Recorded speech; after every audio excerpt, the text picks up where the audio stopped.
को जैमसी की। आइए हम बाइबल में से वचन देखेंगे यूहन्ना की अंजील और 11 अध्याय 1 ऐड से। मरियम और मार्था का भाई लाजर बीमार था। वह बैतनिया गांव में रहते थे। वह मरियम वही थी जिसने यीशु के पांव पर इत्र डालकर अपने बालों से पोंछा था। लाजर की बहन ने यीशु के पास संदेशा भेजा, प्रभु जिससे तू प्रीति रखता है वे बीमार है। ये सुनकर यीशु ने कहा, ये बीमारी मृत्यु की नहीं परंतु परमेश्वर की महिमा के लिए है, उसके द्वारा परमेश्वर के पुत्र की महिमा हो। यीशु लाजर मरियम मार्था से प्रेम रखते थे। जब यीशु ने सुना कि लाजर बीमार है पर वो जिस स्थान पर थे वहां 2 दिन और ठहर गए। उसके बाद उसने चेलों से कहा, आओ हम फिर यहूदियों को चलें। हमारा मित्र लाजर सो गया है परंतु मैं उसे जगाने जाता हूँ। फिर चेलों ने उससे कहा, परंतु यदि वे सो गया है तो जरूर ठीक हो जाएगा। यीशु ने तो उसके मृत्यु के विषय में कहा था। वह समझे कि उसने नींद से सो जाने के विषय में कहा है। तब यीशु ने उनको साफ साफ कह दिया कि लाजर मर गया है, आओ हम उसके पास चलें। पहुंचने पर यीशु ने मालूम हुआ कि लाजर को कब्र में रखे 4 दिन हो चुके हैं। बहुत से लोग मरियम मार्था के पास आने को उनको शांति देने के लिए आए थे। जब मार्था ने यीशु के आने का सुसमाचार सुना, उसे भेंट करने निकली, मिलने के लिए निकली, परंतु मरियम घर पर बैठी रही। मार्था ने यीशु से कहा, प्रभु यदि तू यहाँ होता तो मेरा भाई कभी ना मरता। यीशु ने उससे कहा, तेरा भाई फिर जी उठेगा। मार्था ने कहा, यीशु से कहा, मैं जानती हूँ पूर्ण स्थान के समय वो जी उठेगा। यीशु ने उनसे कहा, पूर्ण स्थान जीवन मैं ही हूँ।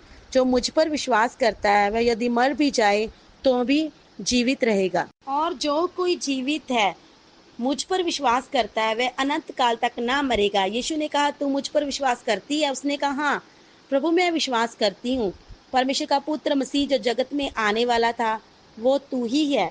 वह चली गई, अपनी बहन मार्था को कहा, वही है, मैं तुझे बुलाने आई हूँ। यह सुनकर उठकर उसके पास आई।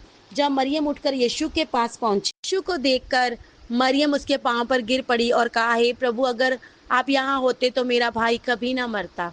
जब मरियम और उसके साथ जो लोग आए थे रोते उनको देखा तो आत्मा में यीशु बहुत ही उदास हुए और व्याकुल हुए और कहा, तुमने उन्हें कहाँ रखा है? उन्होंने कहा, प्रभु चलकर देखो। यीशु वहां जाकर रोया और उसे वे प्रेम करता था।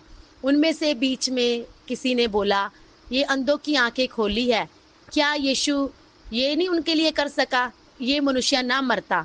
यीशु मन में उदास होकर कब्र पर आए। वह एक गुफा थी, उस पर एक पत्थर रखा था। यीशु ने कहा, पत्थर को हटाओ। मरियम यीशु से कहने लगी, हे प्रभु उसे उसे रखे हुए 4 दिन हो चुके हैं, उसमें से दुर्गंध आती होगी।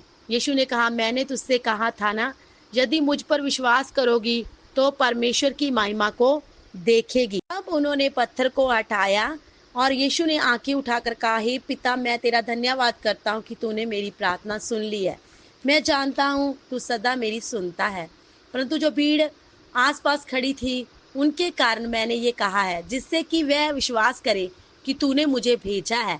ये कहकर उसने कहा, हे लाजर निकल आ।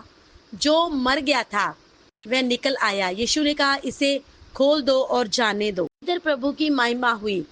हम आगे देखते हैं, अद्भुत कार्य को हम देखते हैं जो काम प्रभु यीशु मसीह ने किया 4 दिन के मुर्दे को जलाकर। ये असंभव को संभव करने वाला कोई और नहीं, हमारा जीवित प्रभु यीशु मसीह है।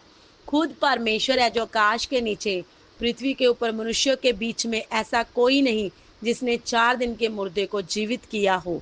ये काम परमेश्वर के अलावा और कोई नहीं कर सकता। यीशु ही प्रभु है जिसे मृत्यु और जीवन दोनों पर अधिकार है। आमीन।